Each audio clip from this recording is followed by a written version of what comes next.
یہ کہانی شروع ہوتی ہے 1994 سے، جب پیپلز پارٹی کے وزیر برائے مائننگ آغا طارق نے DHA کراچی کے بالکل سامنے 350 ایکڑ زمین 30 سال کے لیے لیز کر دی۔ اس لیز میں دو خاص باتیں تھیں، ایک تو یہ کہ یہ زمین مینگروو فارسٹ کے لیے مخصوص تھی، اور دوسرا یہ کہ یہ وزیر صاحب نے کسی اور کو نہیں، اپنی ہی بیوی کو لیز پر دی تھی۔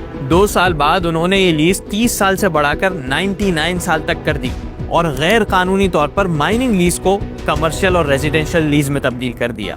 لیکن ابھی کہانی یہاں ختم نہیں ہوئی۔ اسی سال وزیر صاحب کی بیگم گلنار بیگم نے زمین ایک کمپنی کو فروخت کر دی، جس کے پارٹنرز میں سیما تریسا نامی خاتون بھی شامل تھی۔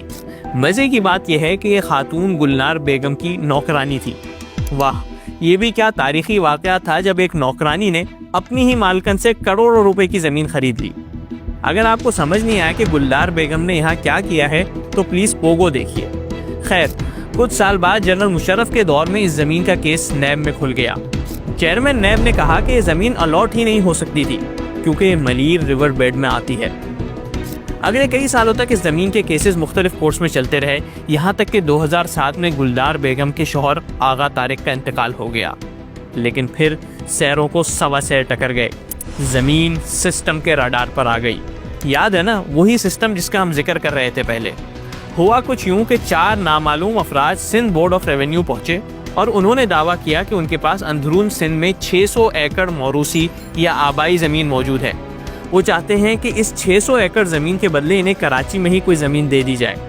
یہ ایسے ہی تھا جیسے میں سرجانی ٹاؤن خدا کی بستی میں ایک 500 گز کا پلاٹ خریدوں اور پھر اس کے بدلے KDA اسکیم 1 میں 500 گز کا پلاٹ مانگ لو۔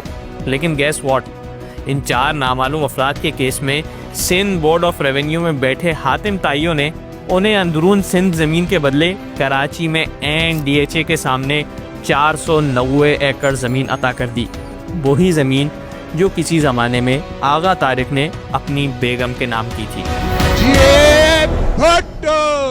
یہ تو خیر پرانی کہانی ہے، آج کل سسٹم کیسے کام کر رہا ہے اس کا اندازہ آپ کو اس کہانی سے ہوگا۔